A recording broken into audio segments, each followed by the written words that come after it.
அண்ணி அண்ணா எங்க அண்ணி? உங்க அண்ணா உள்ளதா இருக்காரு மோனிஷா, என்னாச்சு? என்ன எது கத்தினே வர? என்னண்ணா நீ அம்மா கிட்ட செஞ்ச நகையை திருப்பி கேட்டாச்சியா? ஆமாண்டா, தாய் மாமா செய்யற சீர்லாம் கணக்கிலே இல்ல. அந்த நகையை திருப்பி உன் பம்சனுக்கு போட சொல்றியே, உனக்கு அசிங்கமா இல்ல? இதெல்லாம் எனக்கு பிடிக்காது. தாய் மாமா சீர்னா உனக்கு ஃபர்ஸ்ட் என்னன்னு தெரியுமா? தங்கச்சிக்கு போட்ட சீரையும் நகையும் திருப்பி கேட்க கூடாது, அதான் தாய் மாமா சீரு. காலங்காலமா எல்லாரும் இததான் செஞ்சிட்டு இருக்காங்க, நீ தான் புதுசா திருப்பி கேட்டாமிச்சிருக்க. ரெண்டு பேரும் வாயை மூடுங்க.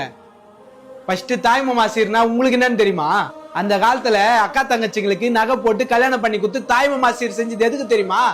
அப்பம் பாட்ட சேர்த்து வச்ச சொத்தோ கடனோ நல்லதோ கெட்டதோ அந்த குடும்பத்தோட ஆண் வாரிசு தான் அனுபவிப்பாங்க.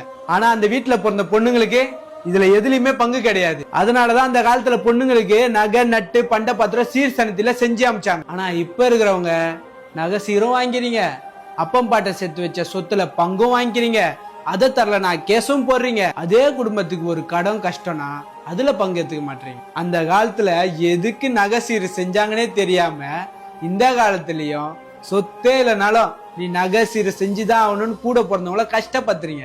ஓ, நீ சொல்றத பார்த்தா சொத்து இருக்கவங்க தான் தாய் மாமா சீர் செய்யணும் போலயே. என்னங்க அத்தை, அந்த காலத்துல சொத்து இருக்கவங்க தான் தாய் மாமா சீர் செஞ்சிருக்காங்க. நீங்க உங்க பையன் மேல என்ன சொத்து எழுதி வச்சிருக்கீங்க, தாய் மாமா சீர் கேட்க மாட்டீங்க?